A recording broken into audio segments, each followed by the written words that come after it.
مفيش مبالغه خالص لو قلنا ان هو فعلا اسطوره الضحك، لانه ما بيبذلش اي مجهود الحقيقه. يعني هو طبيعته، تلقائيته، ضحكته، افيهاته حتى اللي ساعات بتطلع بشكل فيها ارتجال بتخليك تضحك من قلبك.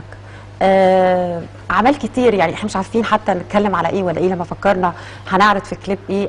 عدد كبير جدا، مئات الاعمال اللي كلها معلمه. يعني ممكن يكون في فنان عنده 20 30 عمل هم اللي معلمين، وباقي الاعمال يعني ممكن تشوفها او لا، لكن ما فيش حاجه اشترك فيها ضيفنا اللي مشرفنا النهارده ما سابتش علامه، وعلامه كبيره. مشرفنا النهارده الفنان الكبير، الفنان القدير سمير غانم. اهلا بحضرتك. اهلا بحضرتك. مشرفنا النهارده. ميرسي، ده حضرتك اللي مشرفه. ربنا يخليك.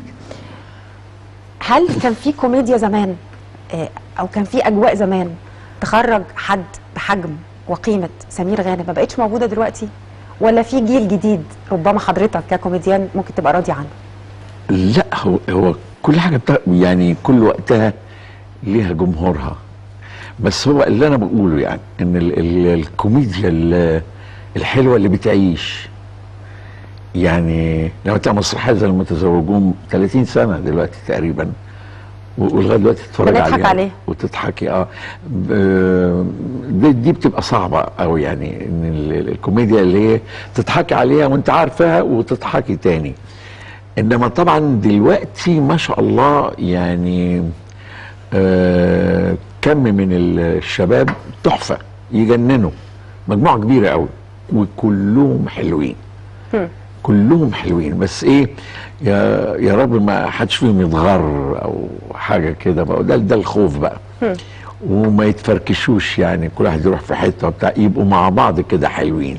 الجيل بتاع حضرتك ما كانش بيتغر رغم كل اللي وصلت له من شهره ومن نجوميه. هو الجيل وقتنا احنا كنا محدودين قوي، يعني اللي هم المعلمين موجودين ولغايه دلوقتي الحمد لله موجودين.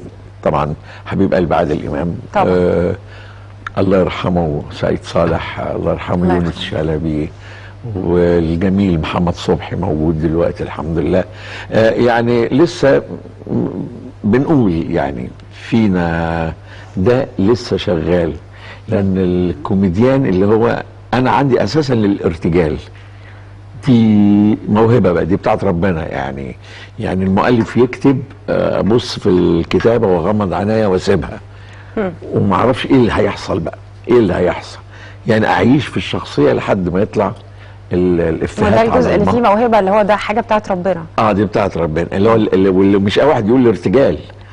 يعني الارتجال ده اللي هو احلى انواع الكوميديا، ودي مدرسه عظيمه، نوع يعني اسمها كوميديا ديلارتي طلياني يعني.